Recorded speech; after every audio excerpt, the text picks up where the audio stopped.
May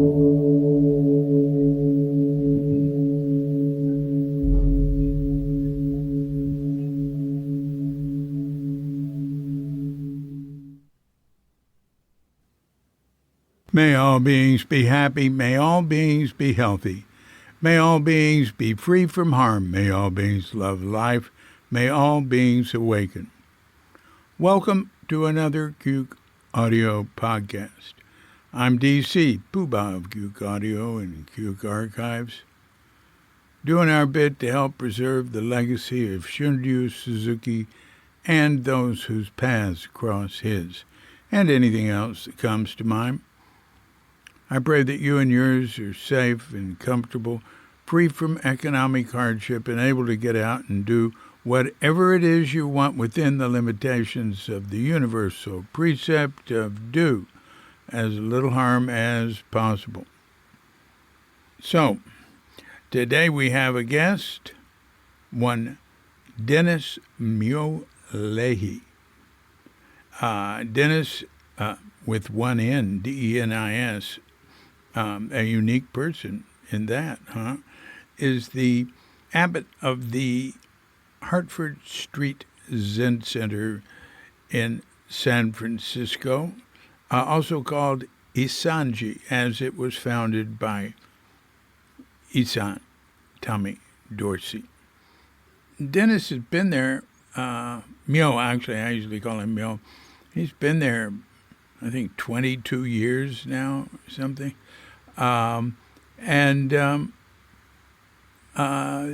He had, he came to Zen Center first in the 70s, and he met Shunryu Suzuki once, and you'll hear all about it. He wrote a piece on Richard Baker's Mountain Seat ceremony and the very dramatic last public appearance of Shunryu Suzuki that he talks about. It's on Cuke.com. It was printed in a windmill. I'll see if I can put a link on Dennis's Cuke page to it, because it was good. I remember it from long ago. Oh, one thing I want to mention, he talks about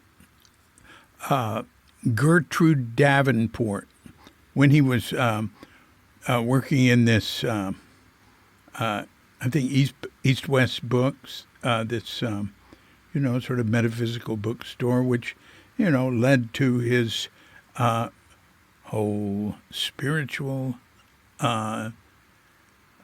blooming, or was an important part in it. Anyway, there was a woman, he says, named Gertrude Davenport who would come in there, and I knew the name, but anyway, I just checked on Cuke.com. She would come in there. Yeah, she was involved with the Haiku Zendo. She was involved with it before it was even called the Haiku Zendo in Los Altos originally. She was involved with it before Marion Derby, I think.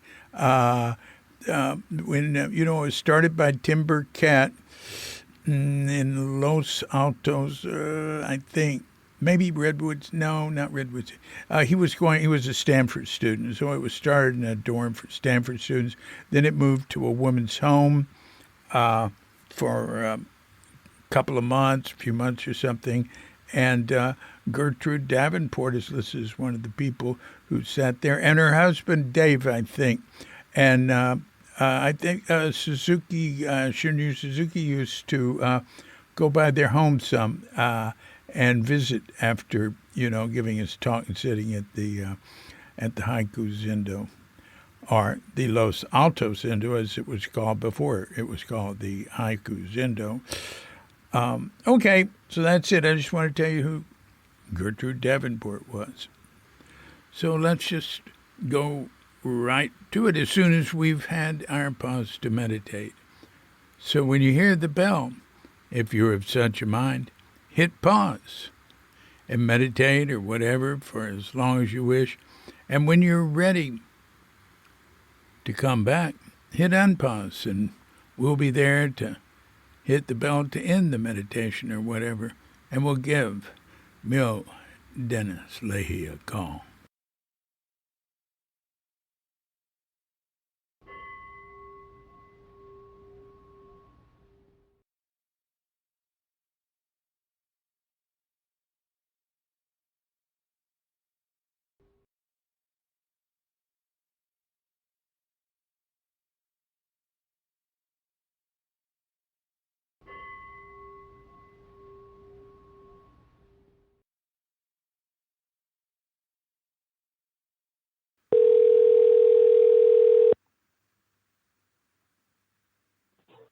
Hello? Ah, Myo. How are you? This must be David's son. That's right. Howdy. Howdy. So, what's happening there? How you doing? Not a lot. I'm thinking about going to bed soon. Well, not that soon. Yeah, well, why don't we talk a little before you go to bed? All right. So, where are you? This very minute, I am in the abbot's quarters at Hartford Street Zen Center, where I have spent the last 21 years. My. Is it similar to what it was when I was there last, say, 30 years ago? Oh, it's very similar. Yeah. Wow. Yeah, not a whole lot has changed. So how's the participation with it? Well, it's not like it was in Isan's day. Let's put it that way. Mm-hmm. So we have a few devotees, and we have some people who kind of pop in and out. Mm-hmm. And when Isan was here, it was a really gay neighborhood. Yeah. And you mean it's not anymore? It's not as much. No, not nearly as much. Uh-huh. And it's much more mixed. Mm-hmm. And that has affected our population.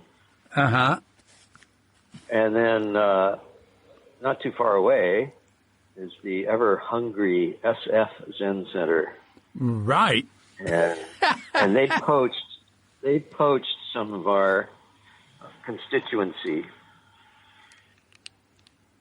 for which I do not forgive them, but there's nothing to be done. They do what? It sounds like you said they post. Poached. They poached? Like a fish.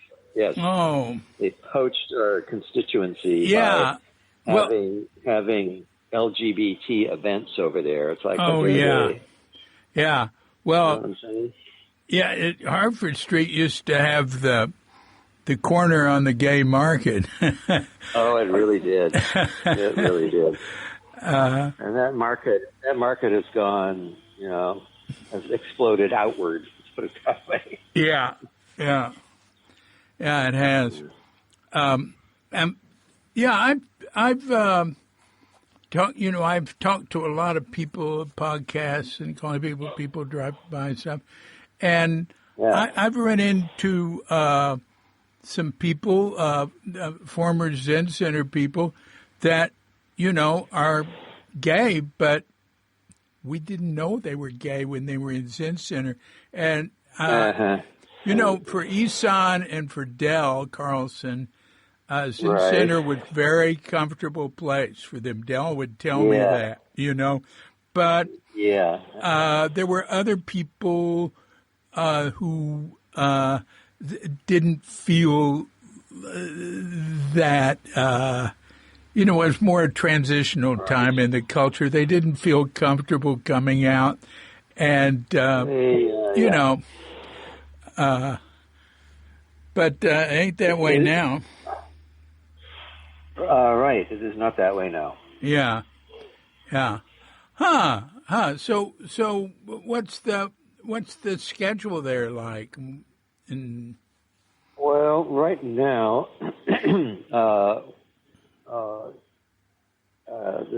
recent plague knocked us into a different shape. Yeah. Which we're still trying to get out of. Yeah. So right now we have morning zazen Tuesday, Thursday, and Saturday for anyone who wants to come. Yeah. And then Monday, Wednesday, Friday, we have what we call open sitting, which is really for the residents, such as they are. Mm-hmm. And then Sunday is off. Yeah. And then we periodically have, a special ceremony. And then this Saturday, we're having some extended sitting starting at 5:30 a.m. And we'll see who shows up for that. Well, and we'll serve breakfast and everything. Yeah.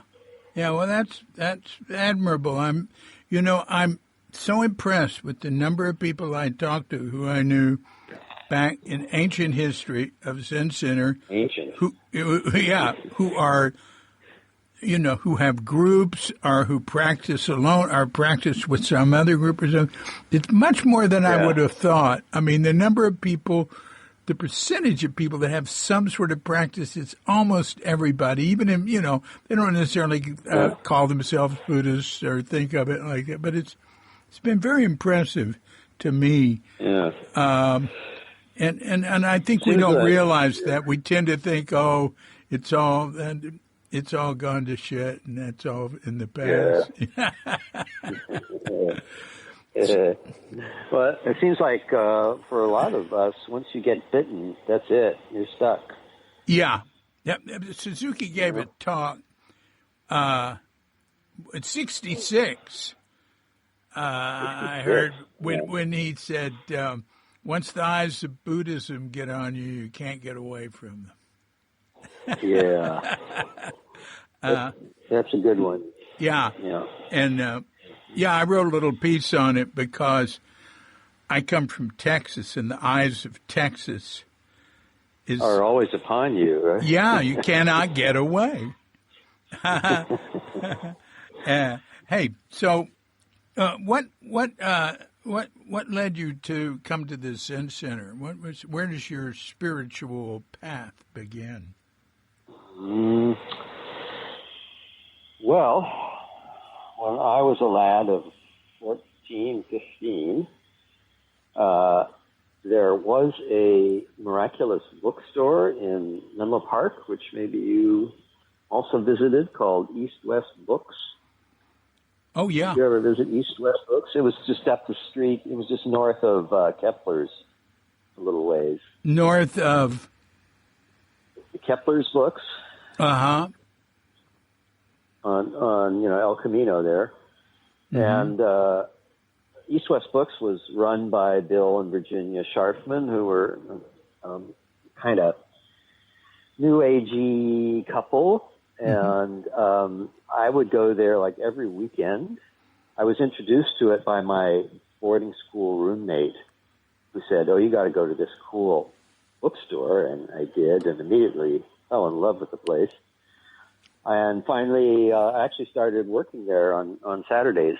And Bill hired me for some pittance of wages, but I got to hang out there. Yeah. And what year was that?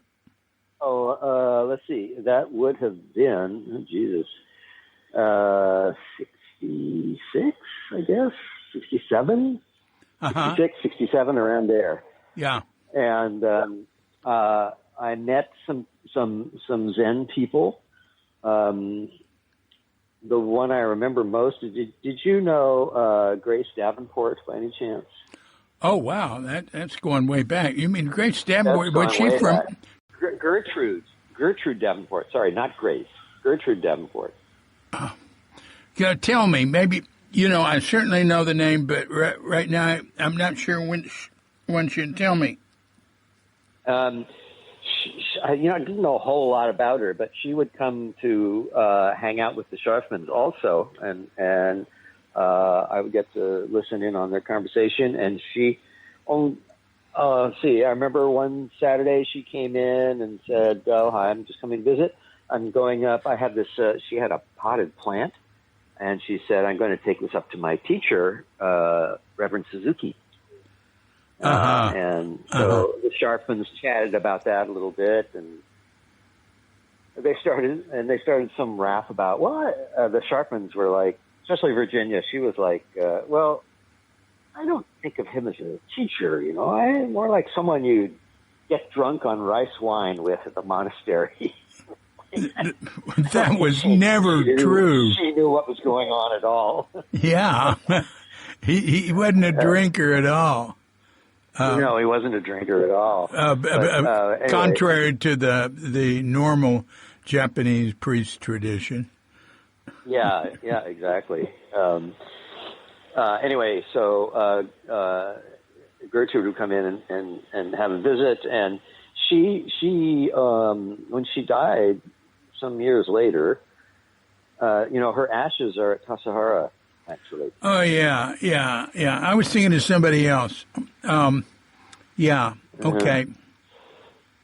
She was pretty well along in years even then. Yeah. So she was not a young lady. Yeah. And all these other people would come trooping through to visit the Scharfmans. There was some guy who's a philosophy professor from where was he? UC Irvine, I think.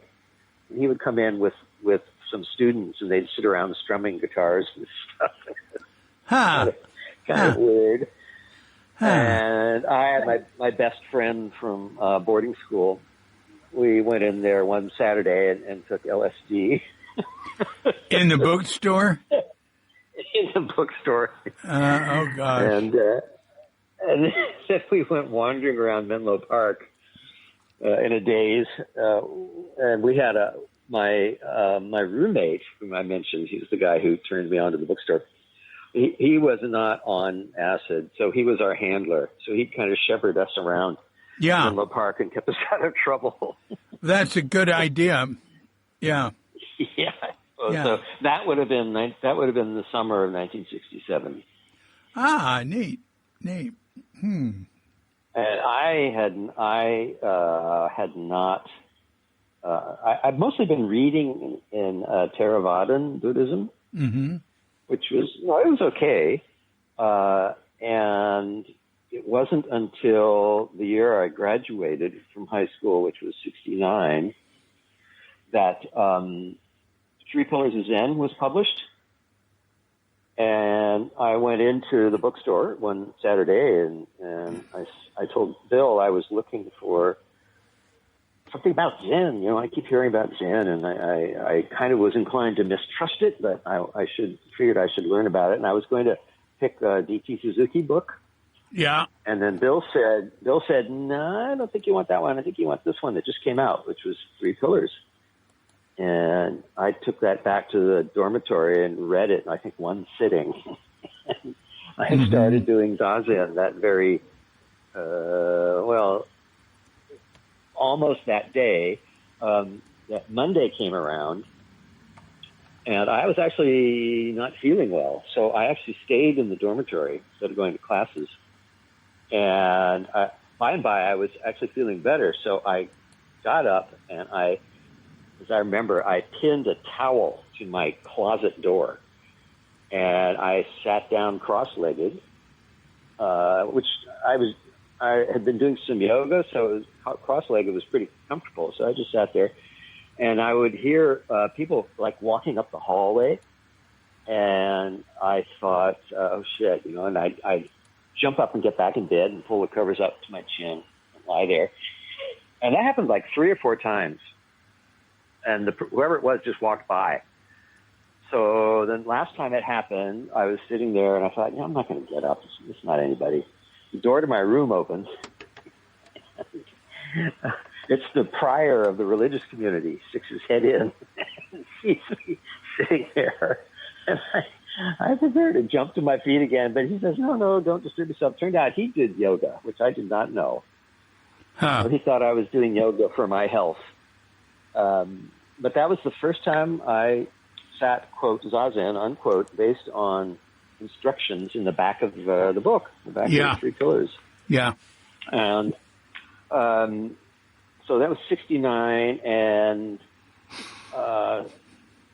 in the fall, so I graduated, and I went to University of Santa Clara for 3 semesters. I was living back in Hillsborough with the parents, and towards the end of 1970, I think, somewhere around September, maybe, I decided I really wanted to go and see Suzuki Roshi, which I had not done before. So I just called up and said, hey, can I see Suzuki Roshi? And whoever was on the phone said, yeah, okay. And really? Wow. Yeah. And they put, I think they put Pat Hershoff on the phone, because she was Jisha. And she said, why don't you come at such and such? And it was like, kind of a normal time of day during the week. And I went up there with some friends. I hadn't been there before on Page Street. And, boy, was it different from the Bush Street setup.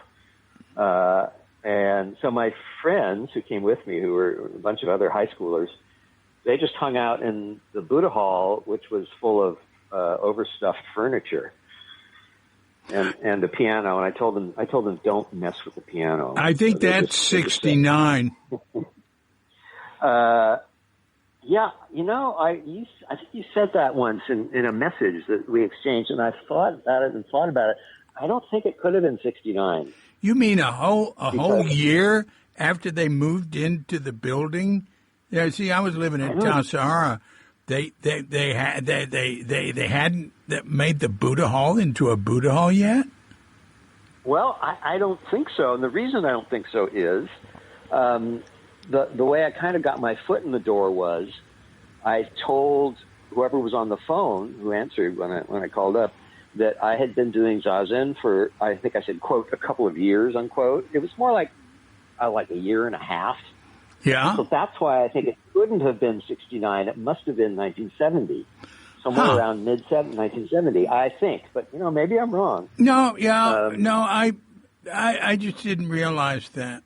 I learn things all the time. I'm always getting, even stuff where I was, I'm learning, no, it wasn't that way, it was this way. So, okay. Yeah. I went up the stairs to the second floor corridor there on the south. Oh, damn mosquito. Get out of here. Pardon me, I'm just getting my electrified tennis racket so I can execute this mosquito before it gets me. That's certainly how I feel. Flies are my guests. Mosquitoes are public enemy. We have dengue here. My God! So mosquitoes are serious. And where are you? Bali. Living? I live in Bali. Right. Oh, yeah. Yeah, you definitely have dengue there. Yeah. Moths are fine, flies are okay, but mosquitoes, no. Right. So, anyway, I've got my tennis racket here. So I went up to the second floor there on the south side, and there was the little table with the little handbell on it.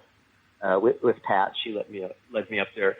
So she rings the bell, and nothing much happens, and she rings it again, and then we hear a toilet flush, which makes me think that it was not. We did not go into the Dokusan room. I don't know if the Dokusan room was the Dokusan room then, but we went into a much smaller room, which I think was the room that became the tea room for Okusan. Well, it would sound like the kitchen. Mm-hmm. Was it to the right of the large room, the meeting room, the Dokusan room? It was to the right of what I think became the Dokusan room. and it was right next to the little bathroom that was Okasan's bathroom. Well, I guess both of theirs bathroom in those days. Yeah. Well, okay. Anyway, go on.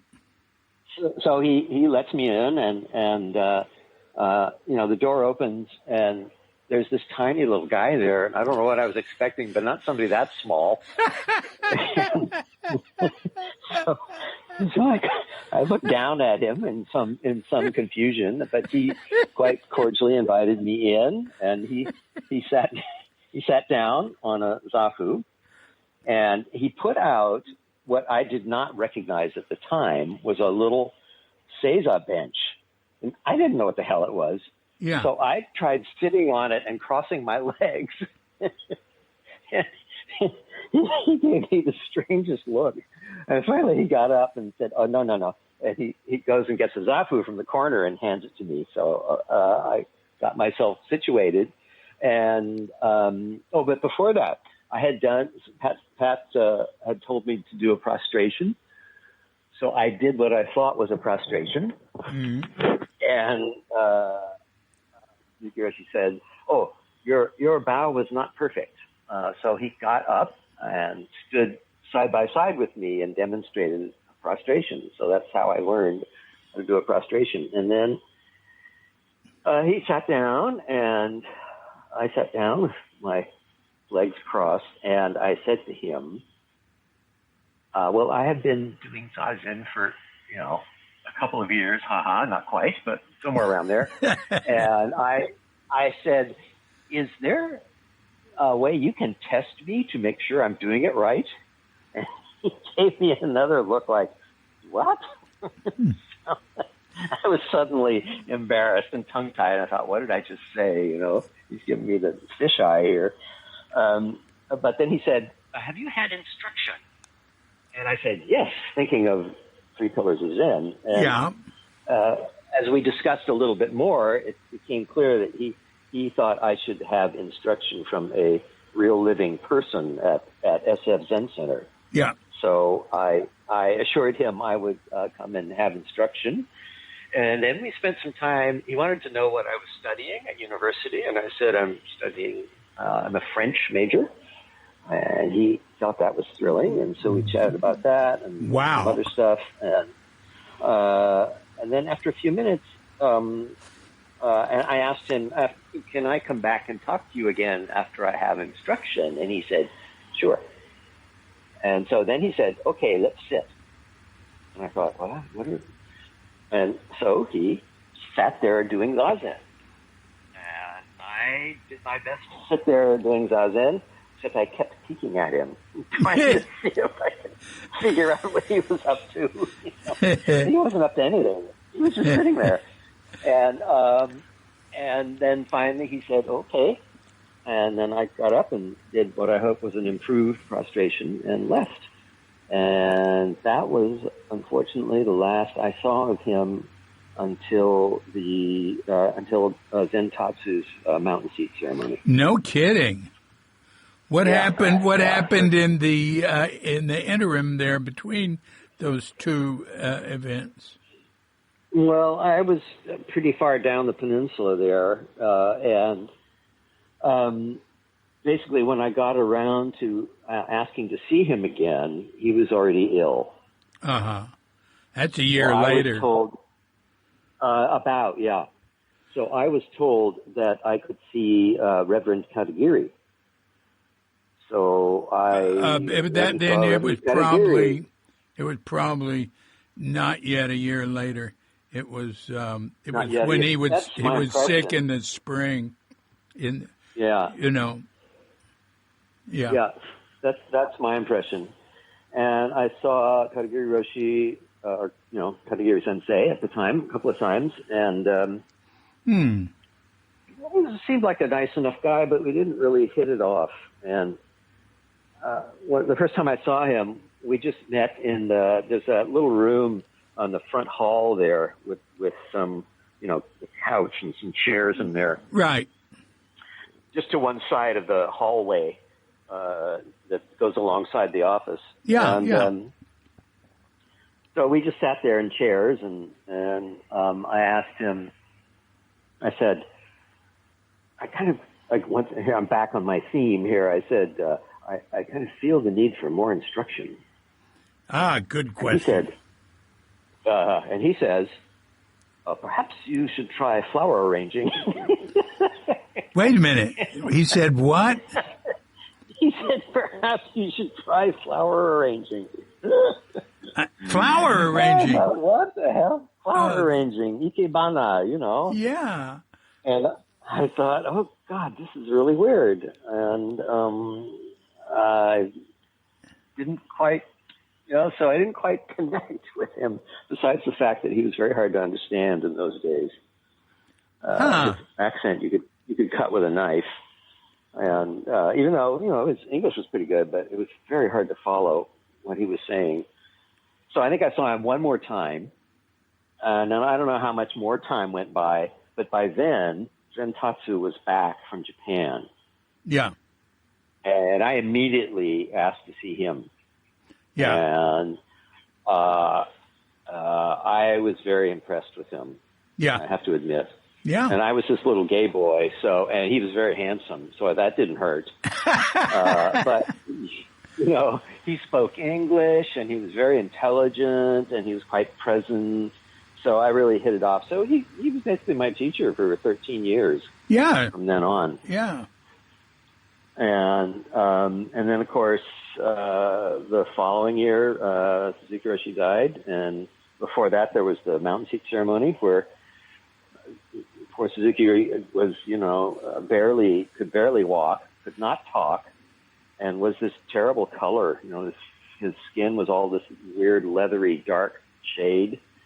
Yeah. And, he came, I happened to be sitting in the Buddha hall right next to the aisle where the procession came in and out. So he came, very close by to me, and it was very emotional. I'm sure you recall at the time, in the whole Buddha hall, everybody was crying and whatnot. And that was a big deal. And that was, of course, the last anybody saw of him. That is, who was not part of his inner crew, which of course I was not. Right. Well, that was, 2 weeks before he died. Yeah, right, exactly. Because it was very few saw him after that. Yeah. You wrote a paper on that you've lost or something, because I tried to get it from you 2 decades ago or something. I wrote that. By then I was at UC Berkeley studying Sanskrit. And as an undergraduate, I wrote that for Bob Bella's Sociology of Religion class. Oh, wonderful. And at the last class or next to last class of the quarter, Bob gets up and he says, it was a lecture class, so there was a couple hundred people in there, and he says, so usually at this time, I take some of the papers that I like the best and I read it aloud, and I'd like to read this one, and I'm going to take the unusual step of reading it in its entirety. He said, reading it in what? In its entirety. Oh, in its entirety. Read it all. Yeah. He said, it's called Climbing the Mountain Seat. And I about fell out of my chair. Wow. I was so shocked. So he read the whole thing. And then after that, I took it and I gave a copy to Zen Tatsu. And somehow or other, an excerpt wound up in the Windbell. Oh, it did? And then, I have read it and I've got it. That's it. Oh, yeah. It's on Cuke.com. I didn't think of that being the same, of course. Yeah. Good. Yeah. Good. And also, for some reason, the author, what was his name? The guy who wrote How the Swans Came to the Lake, Rick Fields. Rick Fields. Rick Fields. Yeah, he wound up putting it a long quote from it in that book too. So it appears wonderful. My friend of mine said, "Oh, you have achieved foot notoriety." Goodness, Right, that's great. That'll be my supreme achievement. Oh, So, huh. Yeah, that's how that went. Anyway, boy. Well, look. Back. All right. Is there anything more, since you wrote that whole thing, anything more you can say about the mountain seat ceremony there? You don't have to. You can say no. I covered it. About all I remember, I remember a little bit about exchanges between Zentatsu and the audience. And about the only one I remember is the one that I put in that article, in that paper, where Jakusho comes up and yells, "Chief priest!" And Zentatsu says, "Is it host or guest?" And then Jakusho goes, "Ah!" And then Zentatsu says, "Show me your true nature without shouting." And Jakusho just bows and goes back to his seat. He did that in Jakusho, Bill Kwong, did that in every ceremony. Is that so? Oh, yeah. He would. I never saw him do anything but go up and go, "Quats!" which I can understand. Because he had less to feel embarrassed about than the rest of us. I suppose, eh? Yeah. Yeah, but it was a little funny. But anyway, yeah. That's interesting. Please continue. Yeah, well, my history was very on and off. I would go see Zentatsu for Dokusan, and then after when I left the Dokusan room, I would tell the Jusha to put me back on the bottom of the list again. So I saw him quite a lot. That's good. That's good. And wow. And then at some point he was having a bad day or something, and I was talking about eventually, going to Tassajara or something, and he said, kind of this irritated way, he said, "Well, that may be something you think about, but it doesn't mean a thing to Zen Center." And he was capable of that. Yeah, and so actually I did not talk to him for 2 years after that. Whoa. And then eventually I went back, and then eventually I did finally chuck everything and go to Tassajara. What year did you go to Tassajara? Let's see, 82. I didn't go till 82. Well, I went in the summer, but my first on-go was in 82. In the summer, yeah, you put a note on Facebook that you were there in the summer when I was. You were Summer Shuso. Yeah, I think you were Summer Shuso. That's the only time that ever happened, I think. There was a Summer Shuso. No, because Isan was Summer Shuso. Is that right? At some point. Is that right? I didn't realize. It was the first time. It was great, man. I didn't have anything to do, talk to people, and I loved it. About all I remember of you is you were up at the shop, and one of the cars was misbehaving, and you kept doing something like pouring kerosene down the carburetor, watching it explode out the tailpipe. I don't know what was supposed to be happening, but maybe it helped. I did that. I never worked on cars. I don't know anything about cars. I couldn't have done that unless somebody told me to do it. It must have been someone else telling you to do it. Yeah. Definitely, I was impressed. There's the Shuso working on a car. Yeah, somebody just asked me. That's interesting. Yeah. And in those days, right, there was still a Zendo meal, right? Was it just breakfast? Oh, well, of course, no. There was, I think, breakfast and dinner.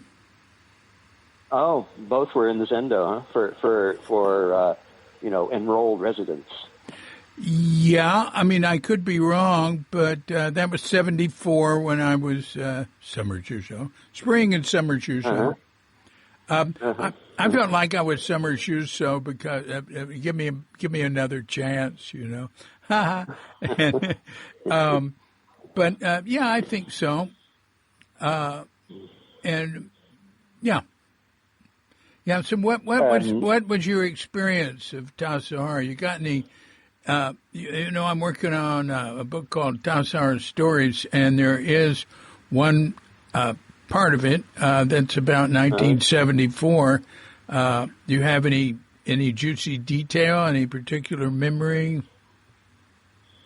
Well, I remember the first time that I visited Tassajara, I had made an arrangement to spend, I don't know, just like a weekend or something. And my friend from high school drove me down, and it was nighttime by the time we got there. And I was like a day late or something, and so the Shika like dragged a mattress into the library or something and said, "Well, sorry, but we didn't think you were coming, so we gave your space away, but you can sleep in here." And so I kind of sat on that mattress for a minute. In the meantime,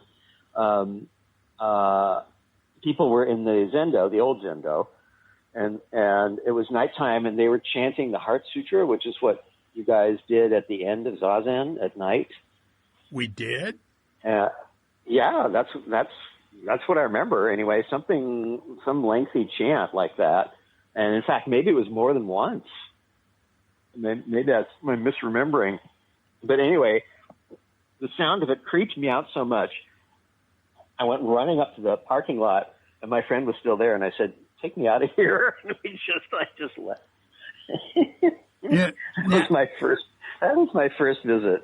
Now, that was what year? Oh, Lordy. Geez, was I still in high? No, it was after. That could have been 70, maybe 71. Oh. Well, that's different then. So you were... When was the Zendo fire? 78. Oh, 78. Oh, that was quite a bit later, yeah. So it was probably 70 or 71, maybe. Oh. Could have been 72, but... So you were there... I don't remember. During the practice period in 71, I'd say, in the spring, right? You're talking about... during the practice period with Tatsugami, we did chant the Fukansa Zengi at the end... it took up more than half of the second Zazen. My because it's God, so long. What an ordeal! Yeah. Now, I was studying it in Japanese, so it was somewhat interesting for me. But what a ridiculous thing to do! I mean, I know. When I was at Zuioji for their Kokusai Fukiyoshi certification, they made us do that too at night. Same thing. Oh, geez. It just was. Anyway, I did not take a shine to that practice particularly. Oh, no. I know many stories about Zuioji. It's for Japanese. My God. Well, that's interesting. You were there then, but I didn't realize we continue. Well, for one thing, what are you doing in the library if we're sitting in the Zendo? Well, I'd gotten there after, Zazen started. I gotten there, really late in the day. Yeah. And so I was not invited to go into the Zendo. I would have invited you in. Oh, well, thank you. Yeah. The only other thing I remember of that visit was kind of going into the office, which was still more or less the stone office then, I think. Yeah, same place. Yeah, same place. And there was quite a few people in there, guests mostly. I don't guess people were arriving or something. And I was kind of standing around waiting to talk to somebody, and the person at one of the people behind the desk there was Stanley White. Yeah. You're talking... Stanley White. You're Stanley, then you're talking 70. Oh, yeah, 70. Oh, okay. Yeah, he was in the office, and there's all these guests around, and suddenly Stanley yells, "Hey, it smells like cat piss in here. Somebody light some incense." Huh. Well, that's basic.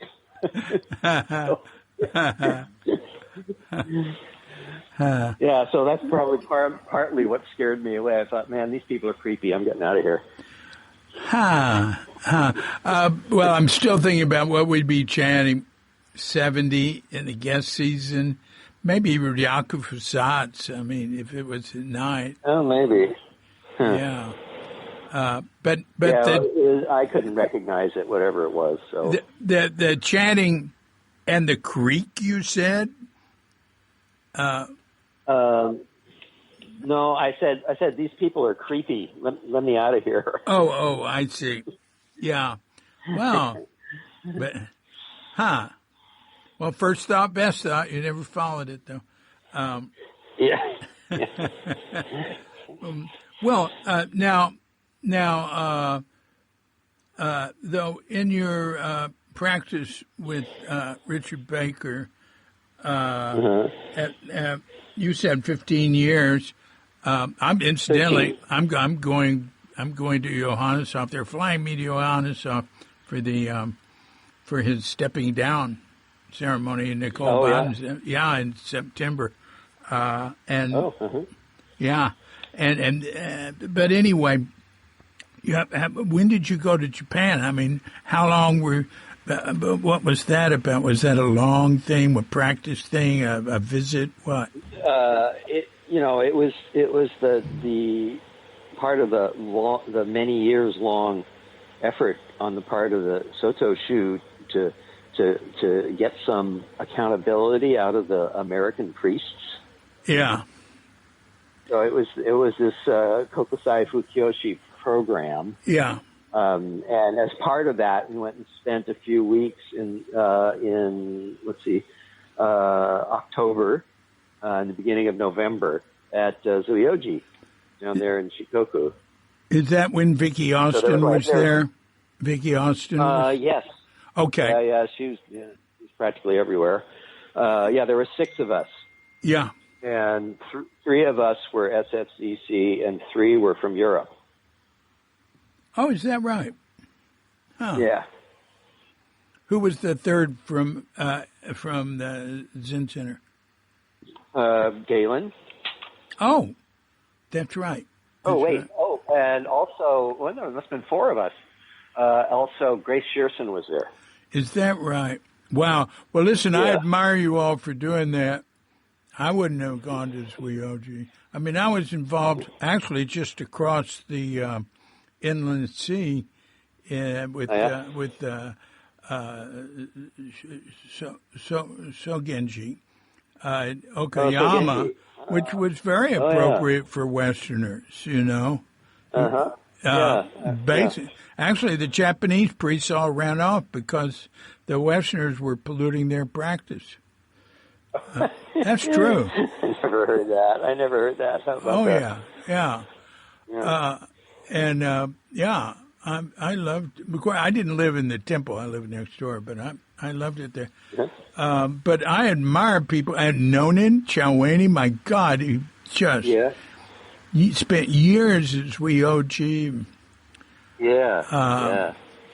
So, any details about your experience, any feeling, memory at Zuyoji?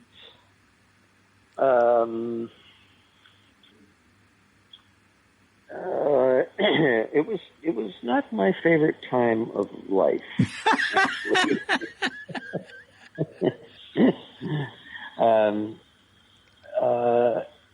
was a little strange. They always made one of the kids, one of the Japanese boy monks.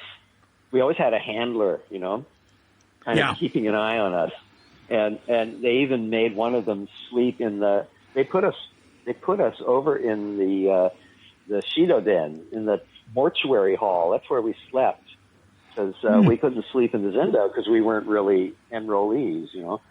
So they stuck us over, and they always had one of the boys come and sleep with us because, you know, I don't know why, because they didn't trust us or thought we'd be taking drugs or having orgies or something. I don't know, but anyway. That's right. That's right. So we always had a handler. You know, basically they were pretty nice to us. There were some interesting miscommunications, but basically, you know, they made us more or less welcome. Uh-huh. I wasn't really at ease with the food. They would periodically serve stuff that I really thought I would throw up if I ate it. So we had this arrangement. Two of us would work in the kitchen, like every day. We'd alternate. And the ones who were working in the kitchen the way they did it was they served up, we had breakfast in the Zendo, and then lunch and dinner were in the kurin, the refectory. And for some reason, when we ate in the kurin, they served up all the food in the bowls. So when you sat at your place, your food was already served up.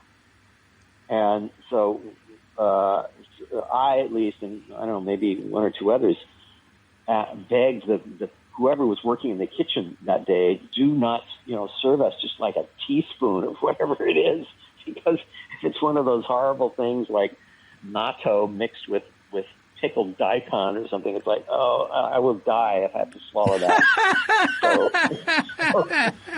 so we got them to serve us just these little dabs of food. And so I was always starving, you know. And periodically, somebody would go down the hill to Lawson's, you know, the kind of, I don't know, not Target, but a 7-Eleven type store, right. Lawson's down the hill, and bring back bags of peanuts and stuff. So it was fun. We wouldn't starve to death. And apparently we got in trouble for that, although that was very mystifying. We didn't really know that we were in trouble, except there was one guy, a nice guy, sort of, from Spain, a Spanish guy, who kind of spoke a smattering of Japanese. Mm-hmm. And once we were on our way to, I guess, a meal, and we would go trooping by one of the rooms, and the screens were open, and the Spanish guy was sitting there being harangued by one of the Japanese priests. And apparently he was supposed to, you know, be reading us the riot act, and the Spanish guy was supposed to come and tell us what it was all about. And so when that was over, we asked the Spanish guy, what was that all about? And he says, I don't know.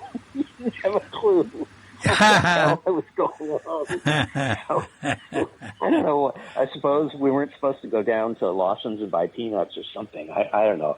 There was a certain air of confusion some of the time. But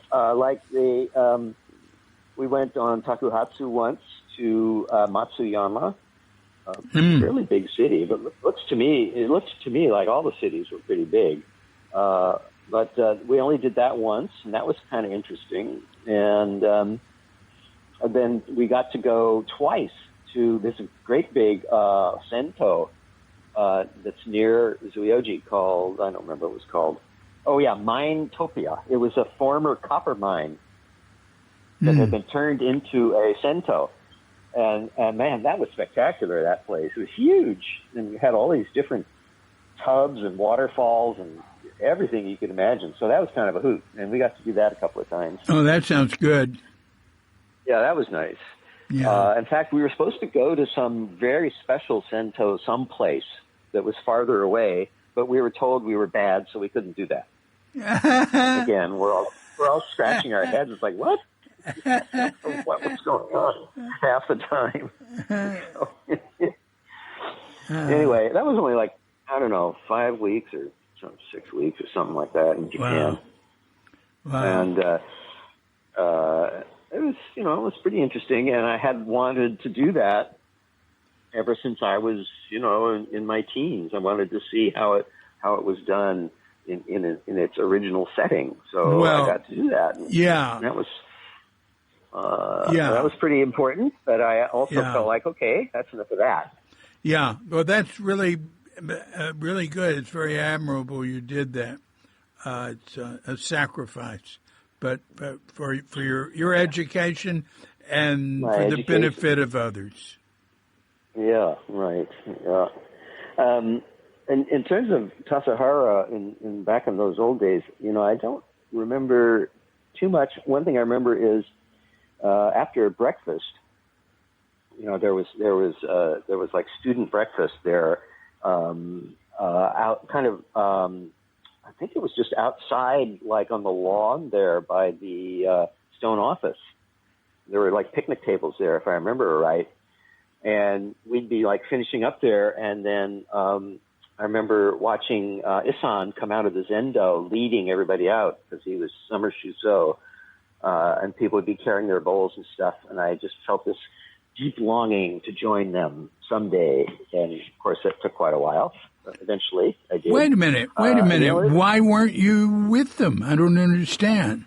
Because I was just a summer guest student. Well, good Lord. What do you mean you didn't sit in the Zendo? No, we didn't have meals in the Zendo. Oh, but we didn't eat in the Zendo. But when Isan's coming out of the Zendo, leading people, did they eat in the Zendo? Yes, they all the residents, the full residents, they all ate in the Zendo. But we guest students were in a lower class, a lower caste, so we ate at the picnic tables. Oh, that's interesting. Yeah. The only other thing I remember was, I don't know if it was that summer or maybe the summer before or something. And you're talking about in what years here? Well, did you say you were summer shuso in 74? Yeah, Isan was years later. It was years later?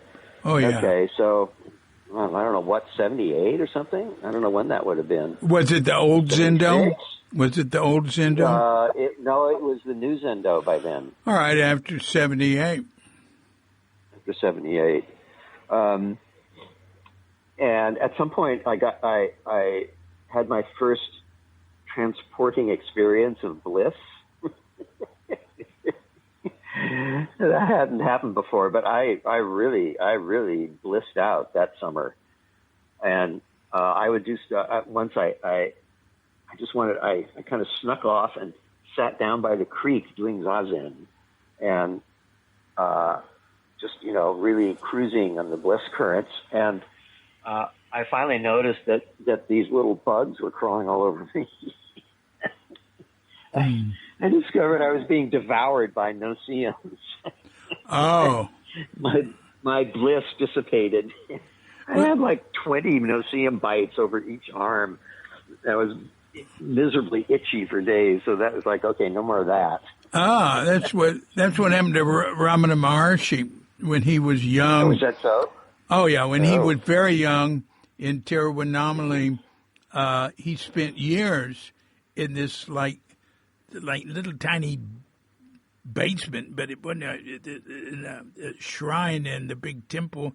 It's like a cave or a hole in there, and he had an arm like devoured by ants, and he didn't move. Oh, jeez.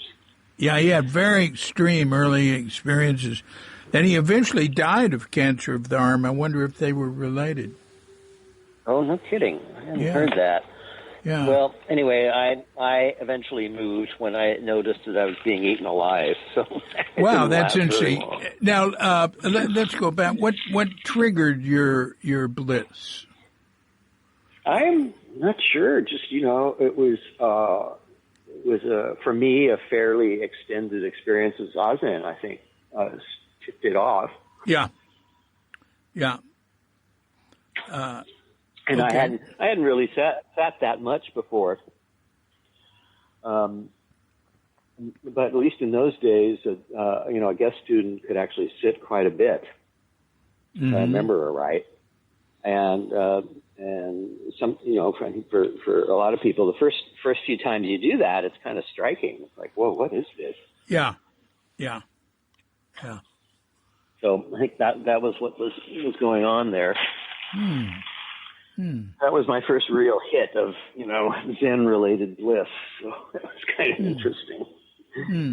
But I was very young, When were you born? What year were you born? 51. Oh, really? Yeah, almost 73. So you got interested in Buddhism when you were a teenager. Yeah, when I was like 14, 15. Oh, wow, precocious. Freaked my parents out, 'cause they wanted me to be raised Catholic, and I was at a Catholic boarding school. Oh, yeah. Yeah, and so they were kind of freaked out. And then in sophomore year, one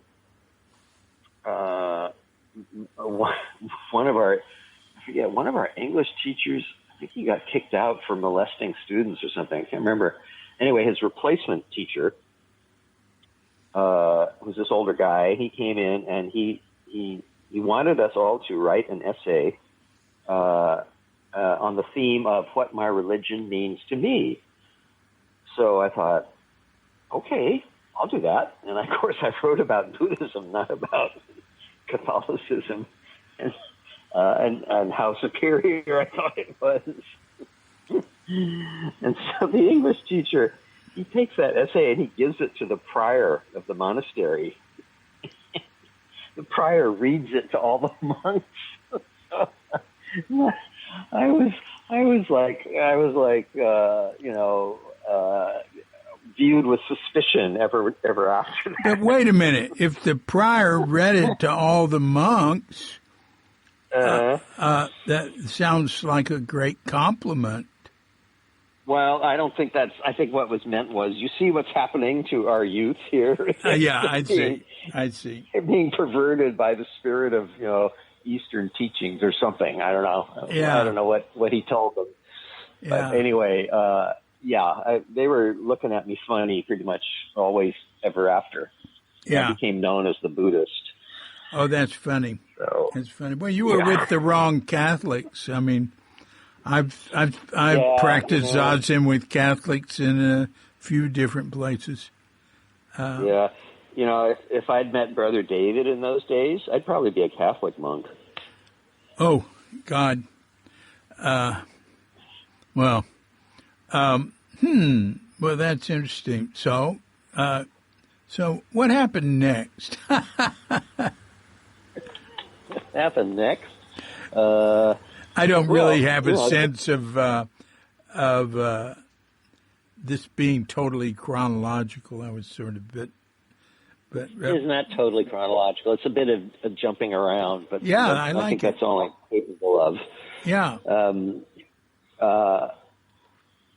So basically, I didn't really get super serious about it until pretty much the AIDS epidemic drove me to Tassajara.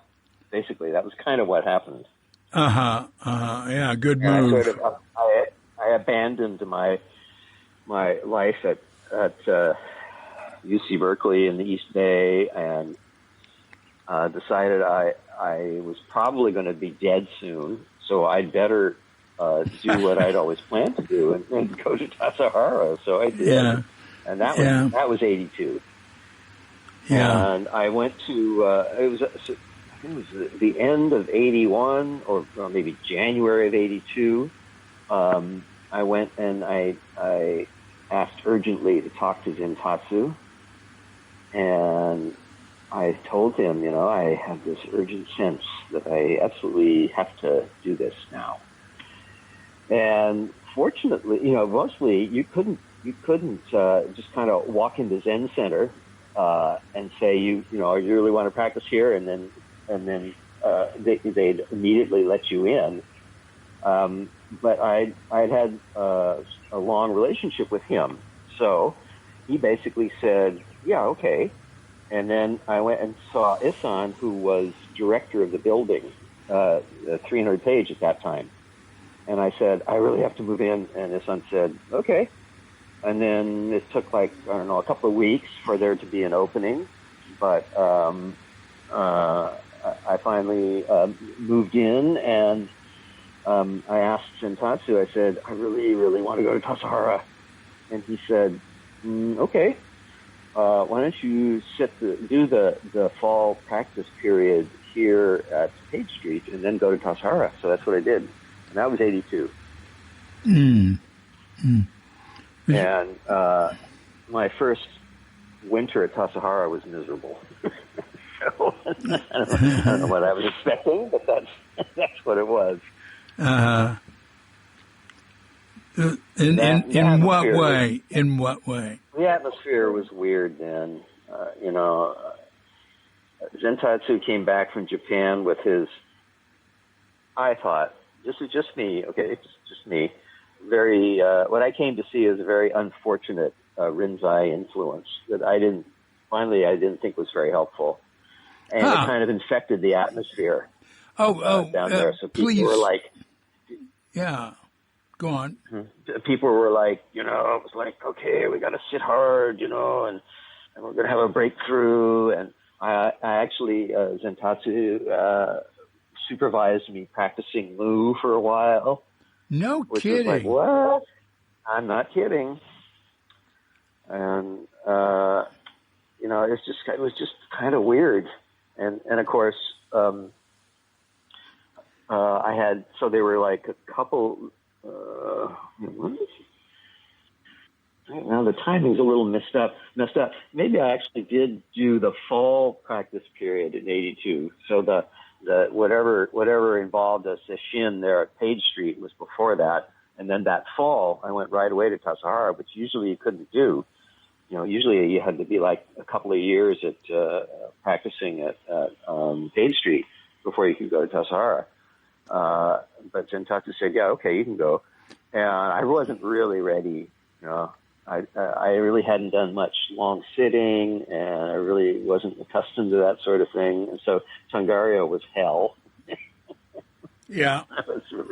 That was hellish. And then, as I say, the atmosphere was kind of tense, and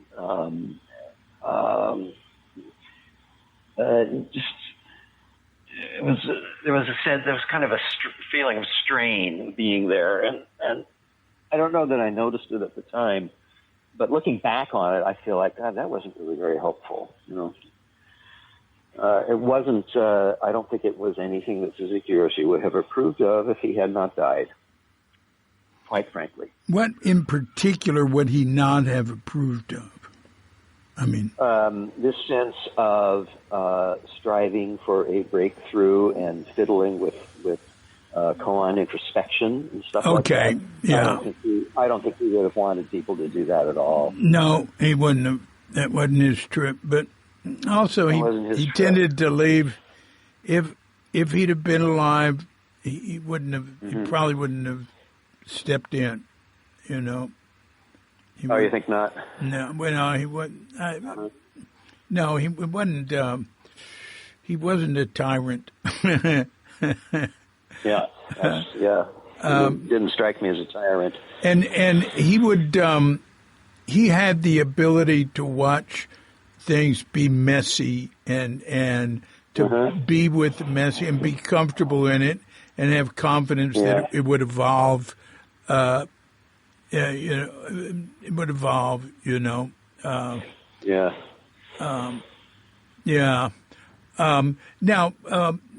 one thing, you talk about moving into the building in 82, but you'd been involved with Zen Center before that. Were you never a resident? I was for about 2, maybe 3 months in 74. Oh. Huh. And at the same time, I had started graduate school at UC Berkeley, and I basically decided I can't do both of these things. This is driving me crazy. So I decided just to move back to Berkeley and be a student. Yeah. Yeah. And then I would see Zentatsu about, I don't know, once a month or something. Oh, well, that's good. That's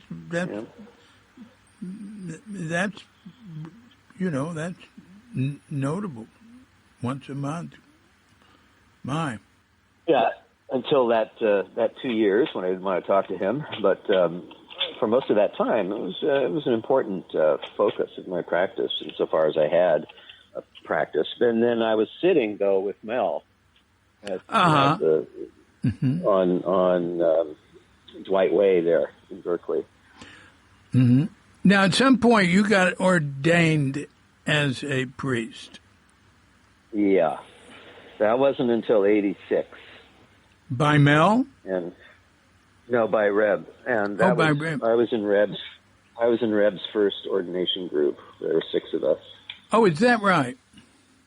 Yeah. Huh. And so all right. So you went to Tassajara in the fall of '82. And then, how was '83 for you? '83 was very strange. Yeah. I wasn't really, I could tell something weird was going on, but I didn't really know what it was. And Peter Overton was Shuso for the winter training there in '83. Yeah. And his Shuso ceremony was so weird.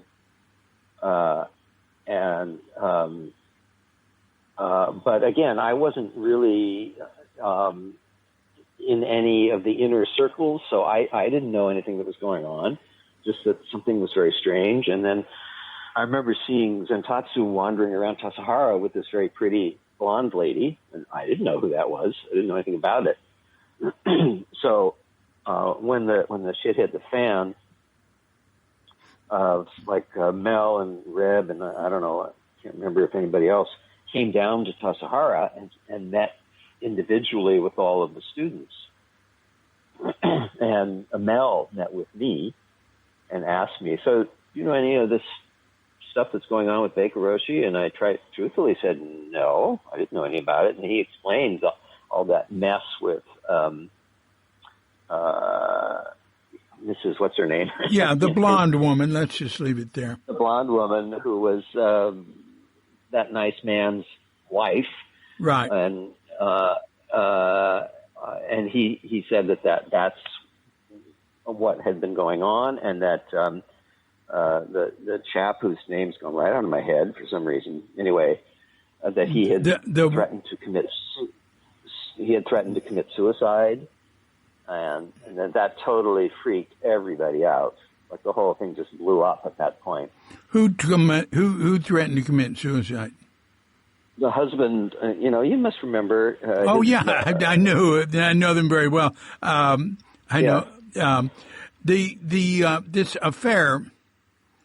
Yeah, was not an ongoing affair. It was a weekend affair that happened while Thich Nhat Hanh and all these people were at Tassajara for one of their big important meetings of high monkey models. And what happened was Richard and her have had sort of fallen in love and lost the way he said it to me. I was telling him how I'd fallen apart and came useless to Green Gulch's director when Elon and I got together. He said, "Oh yeah, we'll destroy ourselves for women." About that. Anyway, that was kind of the first I heard of it. Well, wait, it came out right away. There wasn't a long period of what he had talked to Paul before Paul left. Paul Hawken, that's right. Right. And Anna was the blonde lady, right? Yeah, right. And as soon as Paul came back, I don't remember what he said before Paul left.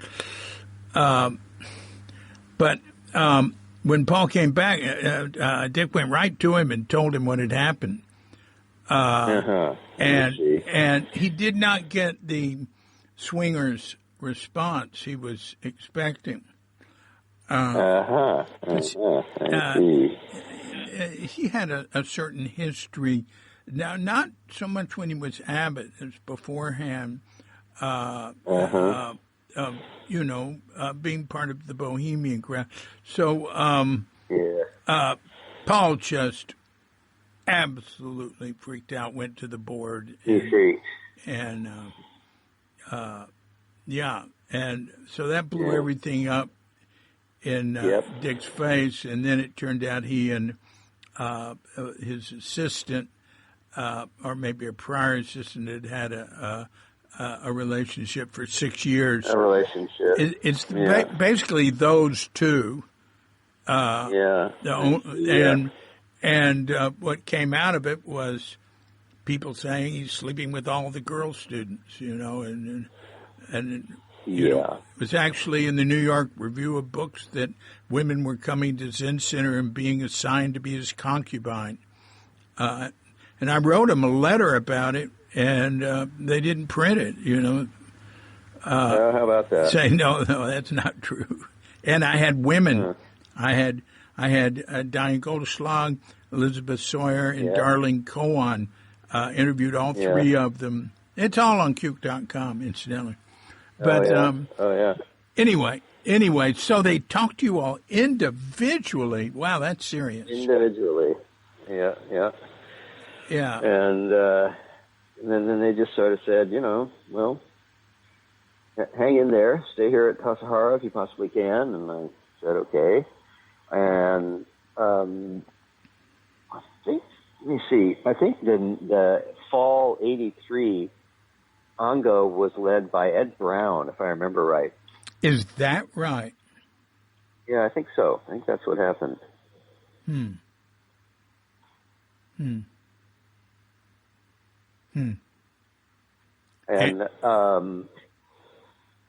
then after, I guess, winter training in '84, I went back to Page Street to pursue further educational goals, if I remember right. So I was working for Zen Center, and then taking classes at, I don't know, where was I taking classes? Maybe at that place in Concord in mental health.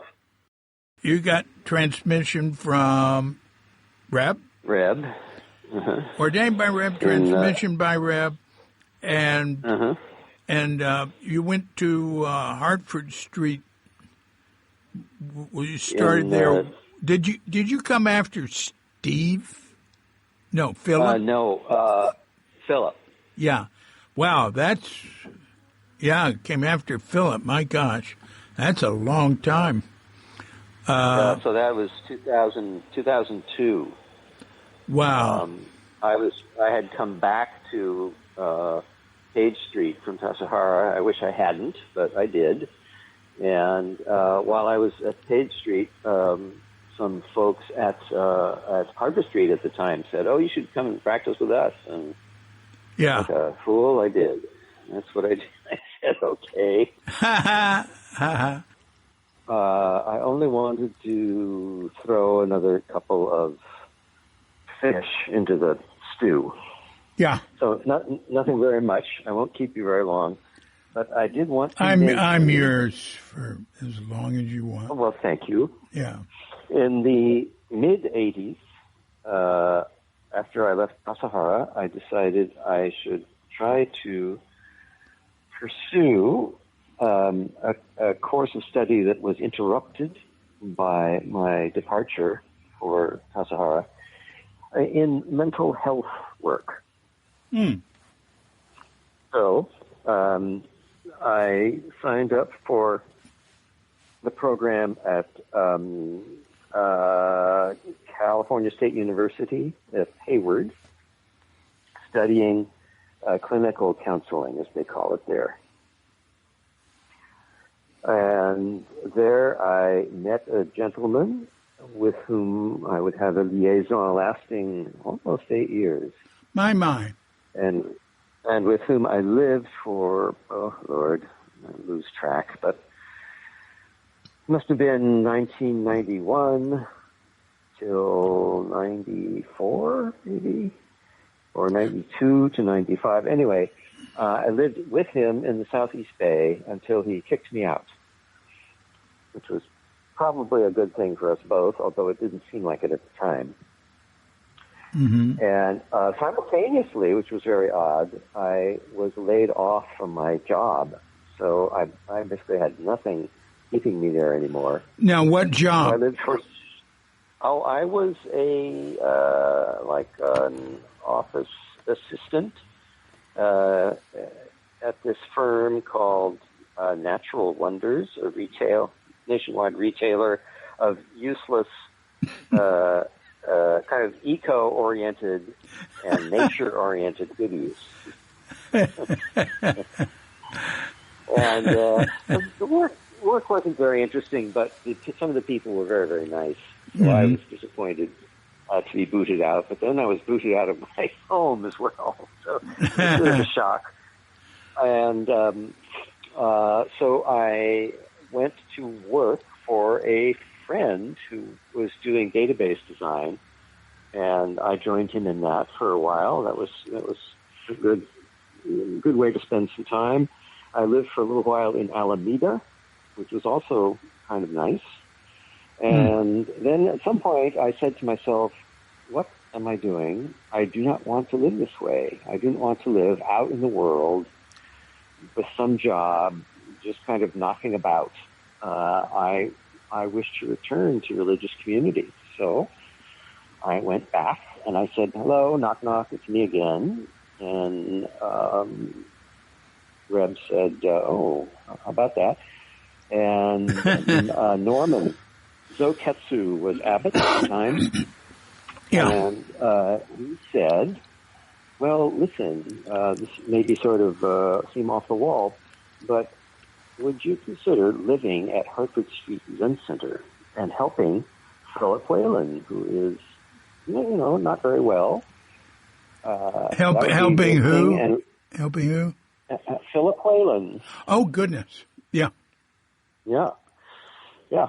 And so I thought, well, gosh, if that's what you want, that's what I'll do. And he also said, it would be great if you would work in the accounting office at SFCC. And I said, oh, okay, I'll do that too. I actually had some classes in bookkeeping and accounting, so I could be of some use at that place. And that was in 95, and I lived at Hartford Street for a year when the hospice was still here, which was kind of a madhouse, I must tell you. I and one other Zenist lived on the third floor of number 57, and downstairs were 2 rooms occupied by declining AIDS patients. Mm-hmm. And the third room was the, quote, Dokusan room that had been Isan's room. So living in what was actually essentially a healthcare facility was kind of a strain, I have to say. Yeah. So I lasted a year, and then I decided, no, I don't think this is so great. I think I'd better move back to Page Street, which I did. And anyway, not to go into too much more detail, but I did sort of return to the fold, and I finished my coursework in clinical counseling, and I did not finish my thesis. So I actually did not get my degree. And there came a crucial time after I had moved to Green Gulch, by the way, to hang out with Reb.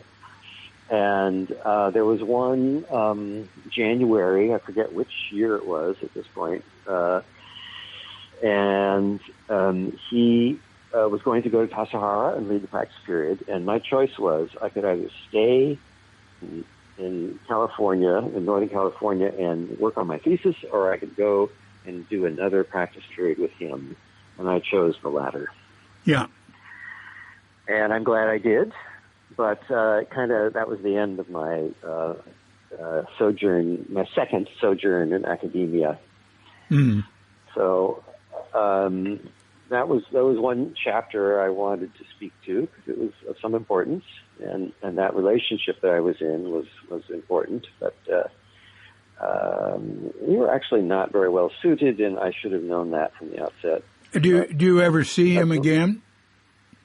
No, we did finally lose touch, and that I don't think that was deliberate. My computer crashed at one point. I lost all my address book, and I really didn't know how to get in touch with him, but he could always get in touch with me through Zen Center. But I think he elected not to, so that was that.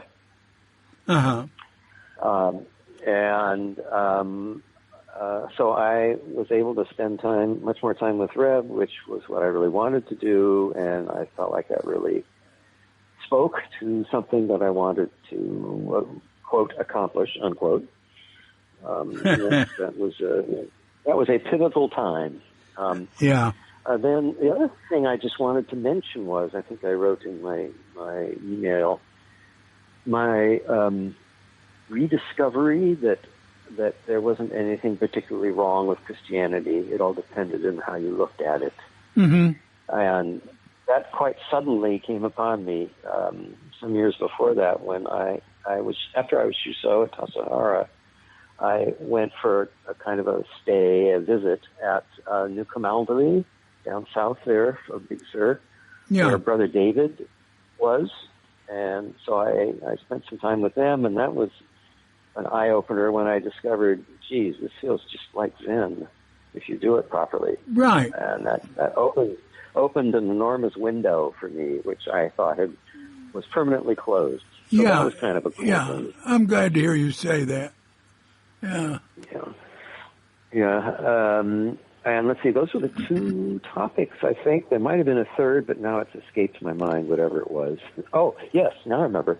And here I am, soon to be age 73, and no prospects beyond, these four walls and this high ceiling here in my little chamber, my abbot's chamber. And facing the kind of the collapse of my romantic view of the religious life, which of course I knew that life through my long exposure to the Catholic Church. So I knew how it was done, and that meant that you join your community and you give up some stuff to do so, and they will look after you till the end of your days. Mm-hmm. Lo and behold, that's not how it worked out. Mm-hmm. I don't want to go into detail, but at one point I called up the then treasurer at SF Zen Center and said, "Could you please check and see if I am able to retire at Zen Center?" And he said, "Will do." Called me back the next day and said, "Yeah, it looks good."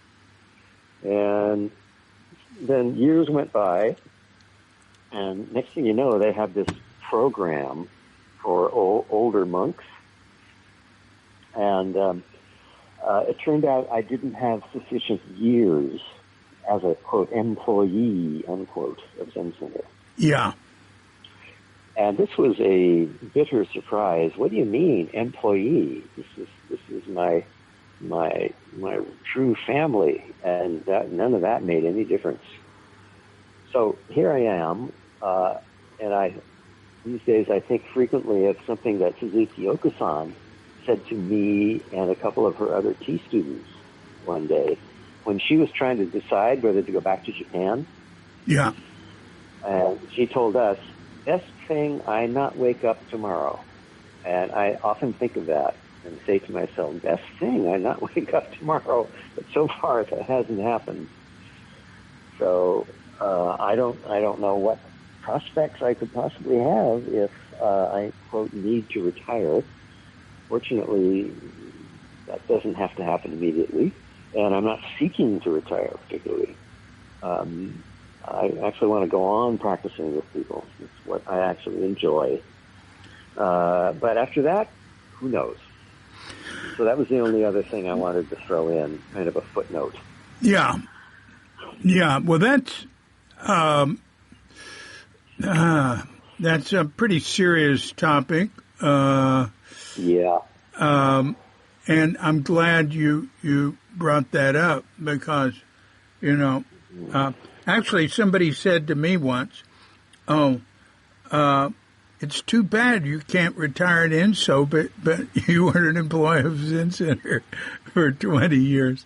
Now, I don't want to go there, so I didn't mind. But I thought, this is an interesting criteria. It is.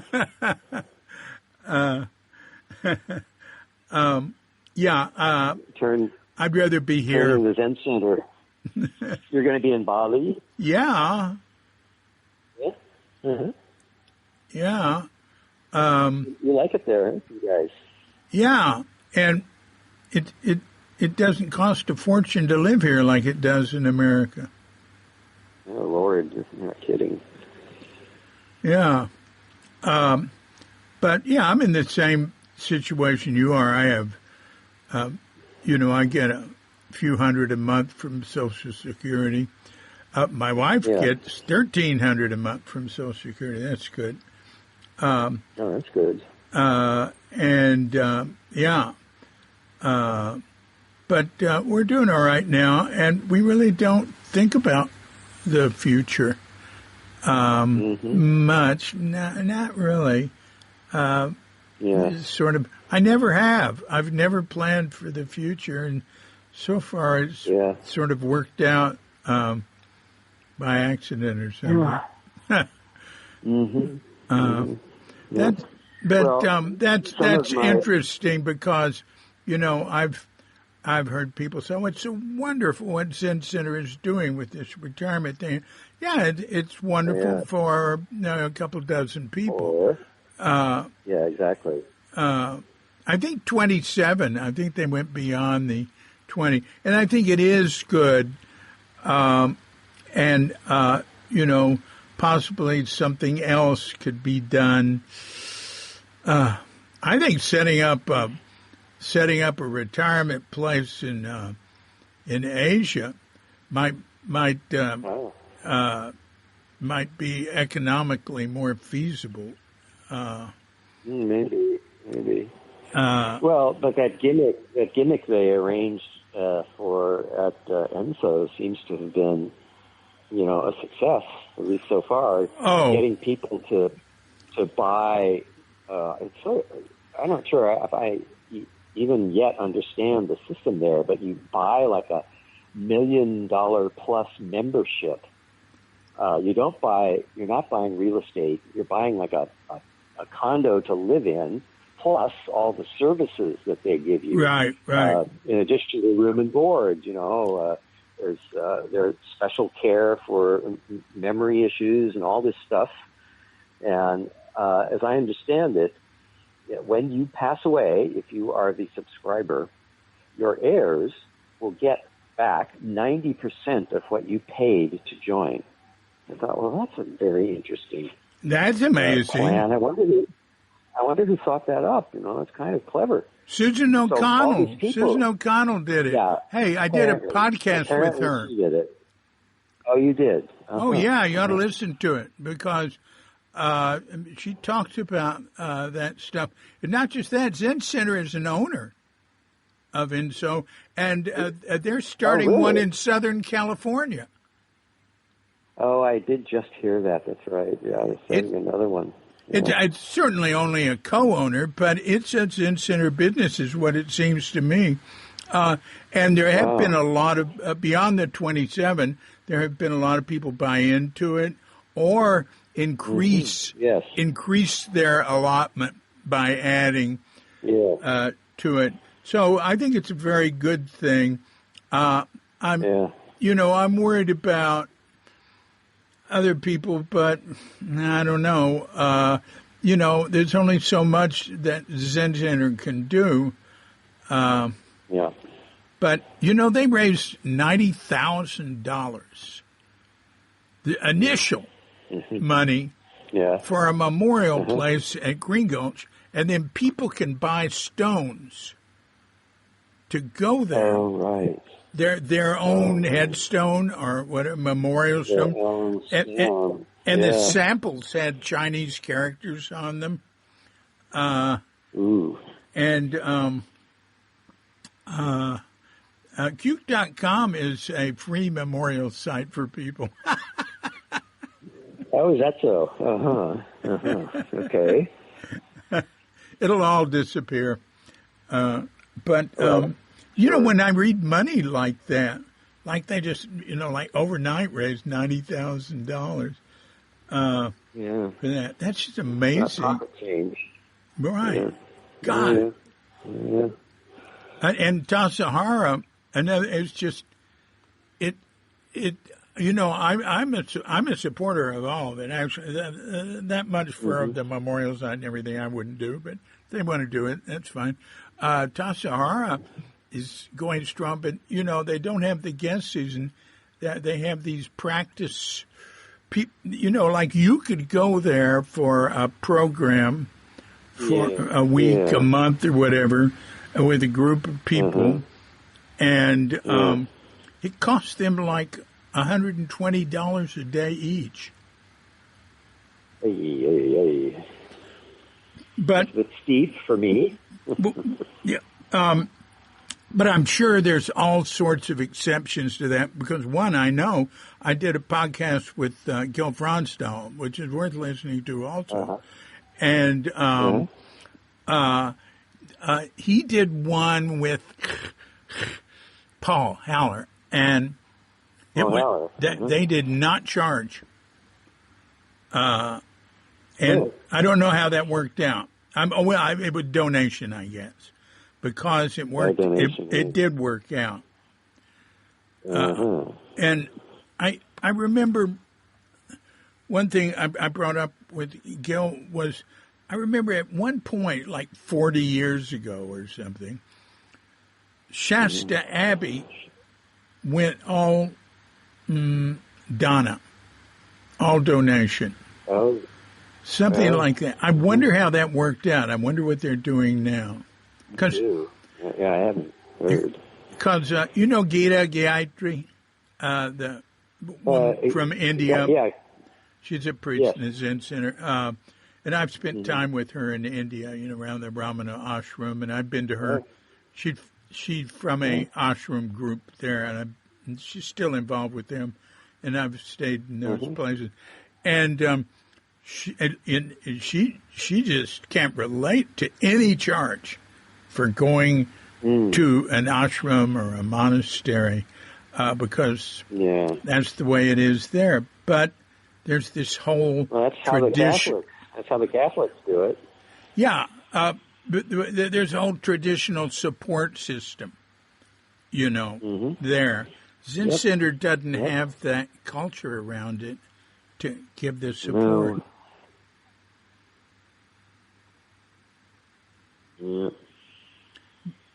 But now, who did you say that's who does it? The Catholic monasteries are exactly the same. You don't pay to go live there. No.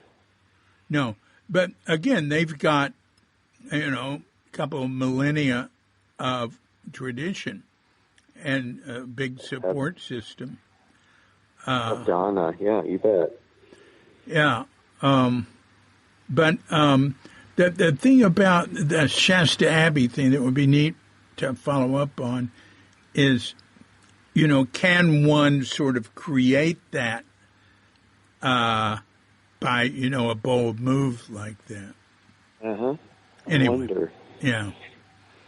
Yeah. So, well, there you are. Well, I'm glad you're there. I would definitely drop by if I was in that part of the world, but I have no plans to go there. Yes. I'm under some pressure sometimes to visit. Yeah. I just see it as, I bet. Yeah, it'd just be a lot of money, and then I'd have to go long distances, and It would be nice to see people. I agree. I mean, I miss people. But and everybody has guns and are crazy. Everybody, yeah, that's true. Yeah. Well, Do you see Kelly at all? Kelly has been here twice for 3 weeks, and then one time in a month the other time. He and I are in constant touch. I'm going to do a podcast talk with him. He was just great. He was just at Tassajara for a week trimming trees. He goes there with the crew and trims trees. And he just absolutely loved it. He always does. Yeah. He has old memories of that place. Oh, yeah. And Clay, my younger son, does too. Oh, really? Oh, yeah. They both spent a lot of time there in their growing up, you know. In their youth? Oh, wow. Oh, great. Yeah. Well, in the summer. I mean, Kelly was there in the summer. His first 2 years, mainly. But then he would come back when he was old. We'd go back in the summer and be there 10 days or something. And Clay loved it. And Clay would follow everything. He'd go to Zazen. He'd go to the noon service, evening service. He'd do all of it. No kidding. Yeah, and he didn't do it because of any religious calling or spiritual sense. He did it because that's what people were doing, and that's the way he does things. You know? Wow. I got that. Yeah. So, well, you got any hobbies? Let me see. Do I have any hobbies? Well, nothing I'm really actively pursuing at this point. I started to play the harp, but I don't think that's going to really bear fruit because I'm getting arthritis in my hands now. So I enjoy the many offerings on video. And that doesn't qualify as a hobby. And then I have my studious pursuits of one thing or another. I still study occasional Buddhist stuff and also Western esoteric traditions as well. But beyond that, I don't really have a hobby at the moment. What do you think about global warming? Well, bluntly, I think we're screwed. Yeah. I think, that doesn't mean we should not make an effort, but I think it's going to be too little too late. Right. That's just how it looks. Yeah. It's amazing how many people say that. They're very much like that. And I especially appreciate saying, but we should still make an effort. That's exactly what Suzuki Roshi said. I mean, he said there'll always be war, but we should always, do what we can to prevent it. I don't agree there'd always be war myself. Good. But what happened to the World Suicide Club? Well, it's still the strongest, the strongest, largest organization on earth working toward the elimination of higher forms of life. Higher forms of life. Yeah, well, it's going for everything now, and it's unstoppable. Listen, I put up, I made all this music around that. I did this single, World Suicide with Freeze Please. It's all on an album now. I have an old album of anti-nuke or nuke-issued songs I did around 1981 or 80, around there, around the nuclear freeze. It's on. I see. I have 10 albums on Spotify, YouTube, Amazon. There's others. Really? One of the big, I have artist pages. And I did not know this. One of them is the anti-nuclear music from there. 5 of them are albums I did here in Bali with local musicians. That's my hobby. No kidding. Yeah. Like gamelan musicians? No. Jazz and rhythm and blues musicians. Jazz. Oh, okay. I mean gamelan's cool, but gamelan is it is another world. It's people who study gamelan. It's amazing. It's like studying what? It's like there's nothing written down. They don't teach anything. You just start playing with them and have to pick it up, and it's impossible to understand how that could be because it goes so fast and it's so complicated. But I talk to people. I've talked to a few Westerners who've studied gamelan here and in America, and they all say the same thing. Yeah, you just sit down with them and start. You got to pick it up. Got to pick it up, huh? And it's a whole other thing. I mean, so I don't try to do that. It's I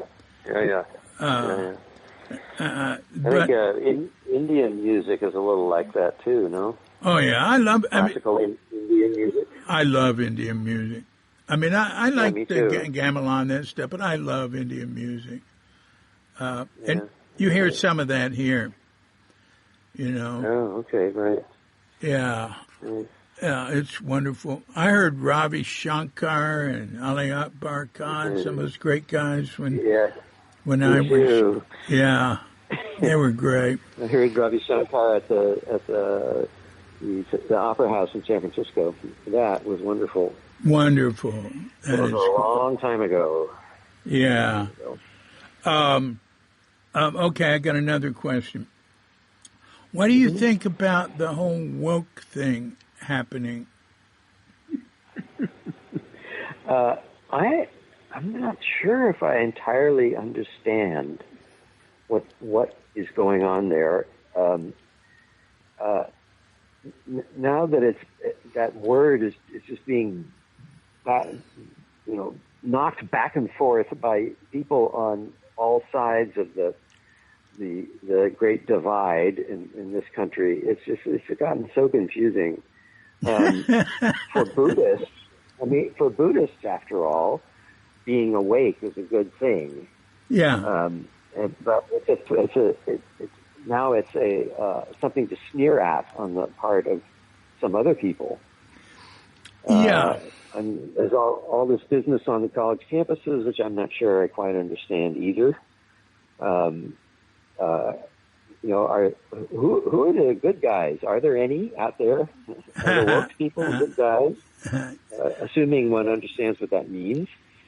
Yeah. I thought it just meant you kind of open your eyes to a variety of social and economic realities and acknowledge them. Yeah. And I don't see how that is not a good. I don't see how that can't be a good thing. But these other folks are sneering at it. Yeah. Because Trump isn't that way.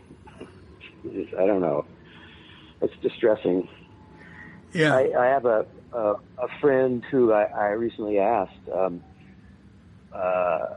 if Trump wins again, are you going to move to Ireland? And he kind of shocked me by saying yes, he would.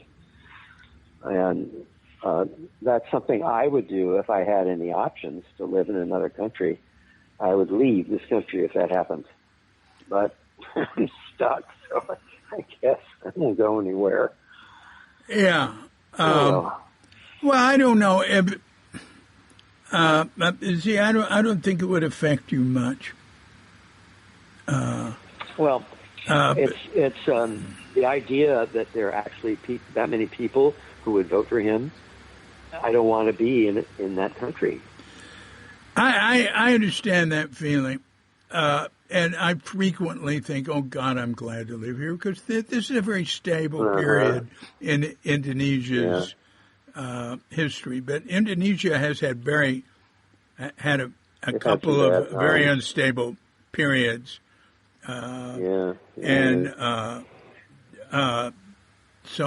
that's the sort of, I don't know, it's a sort of disease that nations are subject to, like what happened in Japan and Germany and Italy and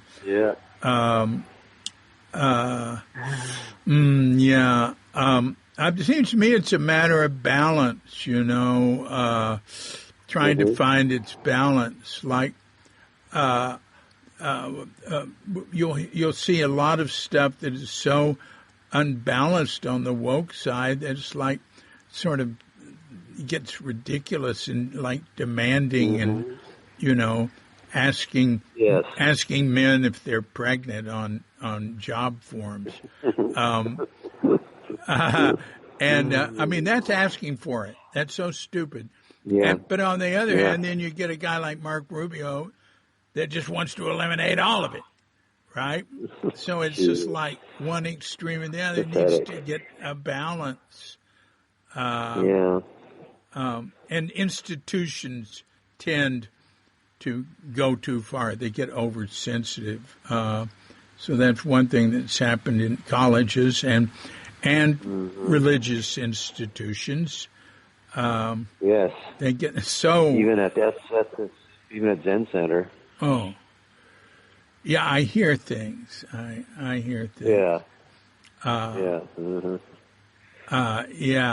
But I think the woke thing is good. Just maybe it should be more in balance, something like that. But it'll sort of, things will even out at some point, I think. Eventually. Okay. Well, that covers every important topic in the universe. All right. Yeah.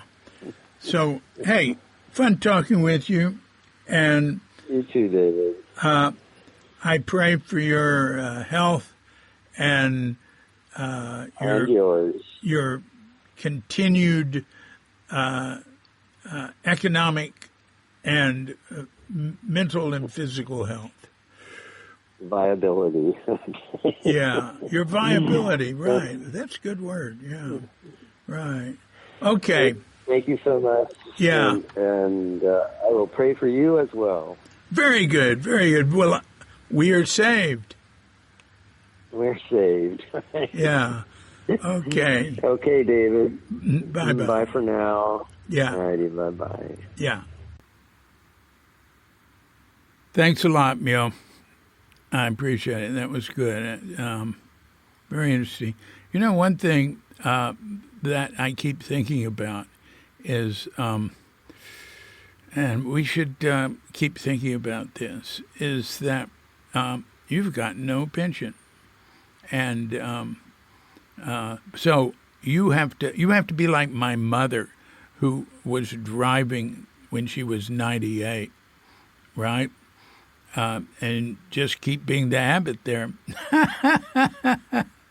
Because your time at Hartford Street does not count for being able to retire at Zen Center's retirement place in Zo. So we'll see what happens about that. I will continue to think about it. And there are so many people who practice like crazy all their lives, and they getting toward, sort of retirement age, past retirement age. And, gee, they weren't some of the few that what they did generated, retirement money. So let's think about that some more. But until then, until we think about it next, This is DC. Poobob. Cuke Audio and Cuke Archives coming to you from Sleepy Sonor with Doggett Bandita, Feline Manis, and dear lovely Katrinka. And we're wishing you and yours and all of us a grand awakening.